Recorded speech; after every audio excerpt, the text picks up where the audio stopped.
Welcome back to Fast Market. I'm Tom White, joined again by Alex Coffey, and we've also got Scott Bauer, the CEO of Prosper Trading Academy, back with us, guys. Markets made their way all the way back to positive territory, but failing again here. Scott, do you feel like if you watch the bond market and if treasuries go up and yields go down, that stocks are going to get hit? Kind of seems like the flavor of the day here. You know, again, I think there's just so much external factors playing into the marketplace right now, and still a very emotional trade in the marketplace right here. And that's why we're seeing, you know, kind of a lack of direction. You know, we got the rally back here. Let's see what the next move is.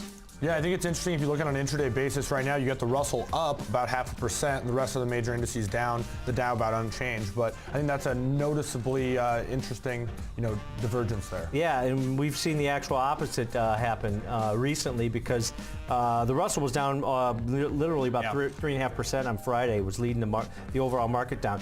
Let's just get into a discussion about JP Morgan. So we had Brent Moores go over the technical analysis on JP Morgan, but I wanted to bring up this chart that I had, and it's JP Morgan on the candle chart, and then on the purple or lavender, it's the 10-year yield, guys. And this is my concern about this company, because they're highly correlated, Scott, historically, the 10-year yield and bank stocks, because net margin interest that they make, they don't like a flattening yield curve.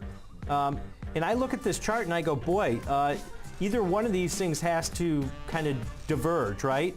JP Morgan's got to catch up to yields falling, or yields got to reverse, right? Or not? Yeah, I mean, that's what this chart kind of looks like. I look at JP, though, and of all of the banks, all of them, this one to me is best in class. And I look at it, you know, with earnings coming up in a couple weeks, are they going to really reflect the rate environment? Are they going to reflect any sort of trading environment? And where are rates going from here? We know they're not going up anytime soon, but it's hard to pick a bottom, but is there also catalyst for rates to continue going down? And to me, I'm not saying to pick a bottom anywhere. I know it's opposite of what you say, Tom, or what you're thinking here. If I had to take one way or the other here, I'd say take a long position in JP. Okay, so how do you do that with earnings on the 12th, coming up on April 12th? This is going to be a really big catalyst. And actually, what's pretty surprising is, if you look at the implied volatility on the trading platform, the April 12th series where they have earnings is basically flat around all those option cycles, so you don't have that historical elevated volatility going into this series. So I don't think you have it yet, because of there's the 2 weeks leading up to that. There's some near-term risk still. Right. So I think that's why all of this volatility is trading in you know, the same range here. As we get past this week and as we get into next week, I think you're going to start seeing that disparity in April 12th. For right now, though, I'm probably buying an upside call calendar into the earnings week for two reasons. A, I think JP is somewhat near a bottom here. Okay. And B, I think you're going to start seeing a rise in that April 12th implied volatility. Yeah, okay, so, and that's going to hold, because volatility typically holds going into an earnings event. How far up do you go if you're taking that bullish bias, if you're doing that type of strategy? You know, I want to look to see what the market maker expect to move for next week is, actually. It's about $3.72 right So there, I'm probably going to look minus. right around the 102, 103 strike in terms of a calendar. Okay, so we'll put up the 102, because it's got a little bit of meat to it, 20 cents on that. And then you want to actually buy the April 12th, so a 2 week wide? Yep. Okay, so this will be a 2 week wide, and you go to the 102. You're roughly paying about 67 cents for that. Let's go ahead and analyze that, Scott, so you get a better idea of what we're looking at here. And there's the breakdown of it. Now, the thing I like to look at this, you're only paying 67 cents, and the peak's not that high on this calendar, because it's a long Vegas strategy, and you're buying that volatility that's in the earnings cycle. So that could actually expand even more as volatility picks up going into earnings, correct? Absolutely. And what I like about this is again, it gives me a slightly bullish position. I get to take advantage of what I believe volatility going up into earnings, and as Kevin always likes to say, gives us an opportunity to adjust again next week and roll another option for next week. Yep, that's a great point. The ability to roll into that next series. You're probably not going to get a fall in volatility for next week either because there's still that earnings event. Alex, is this something that you typically look at where you're buying the actual series that has the earnings in it?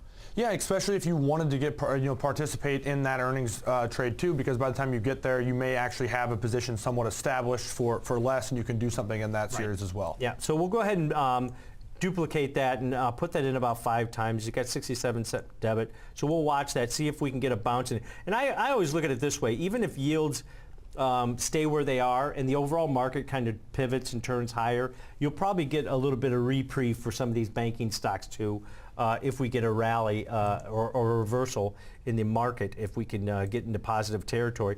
The way that I was looking at it, just as another strategy that you could you potentially take advantage of, is just selling a simple call vertical to the upside if you're neutral to bearish. If you think that JP Morgan has to catch up to the downside because these rates have fallen pretty significantly, and you want a higher probability of finishing out of the money, so I'd probably go up to that 101 and sell just like a quick $2 wide one, but I want to do it before earnings takes place to eliminate that risk. You're collecting roughly about 52 cents on that, so that's another way to play it. And if you analyze that, we'll click off, we'll hide our positions, and we'll click that one off. There's your, this one's neutral to bearish. You give yourself a little bit of room to the upside. 101.5 is your break-even point, probability of about 70%. On that particular strategy. That's another way to look at it. You know what's unbelievable here, and for everybody watching here, this is a great teaching moment. You have a bearish position on. My calendar is a slightly bullish position, yet both of them can be very profitable over the next week to 10 days. Yep, exactly. And if you take a look at both of them there, you see it skewed a little bit, so you've got a little bit less risk to the downside. But even if we do go up to 101, your calendar is going to expand in value most likely, and the call vertical is not going to be completely hurt until you get to that 101.5. So there's the goal right there, Scott. Hit 101.49, and I think both strategies win. All right, so we'll let Scott's calendar marinate on that one. Now let's get into a discussion about something else that's probably going to move based on what Apple's coming out with today, and that's Netflix, guys. Alex, your take on Netflix, because it's up about 36% for the year so far, and you know, I just don't see this rebound lasting with Apple becoming a new competitor in this particular space that's already crowded, or am I wrong? Yeah, and they got earnings on the 16th. So coming up relatively quickly, and that's not to say that Netflix isn't a great company. Subscriber growth is awesome. On the international side is where they're really expanding. They're almost saturated in the U.S., but they keep on beating these metrics. Yep. But I always look at it this way: $8 billion in spend for content. So I think we were both looking at the same type of strategy. If you think that maybe Netflix getting a little bit tired to the upside, and maybe selling like the 380, 85 call vertical is a way to go if you want to take advantage of a potential pullback or maybe a stabilization on this, right, Scott? Absolutely. It gives you a couple weeks here. It gets you through the Apple news here. I think most importantly, Tom, like you said, you're doing this before earnings. You don't want to have that going into the earnings event. Gives you a little room here, and the reward to risk actually on that call vertical is not so bad. You're always laying odds when you're selling a spread like that, and this one is what, $3.50 risks, or you're about 2.5 to 1 laying the odds. I like it. Yep, that's the way we'll do it. That does it for Fast Market. Be sure to tune in tomorrow at 10 a.m. Central Time right here on the TD Ameritrade Network. I'd like to thank Scott Bauer and Alex for joining us. Have a great day, everybody.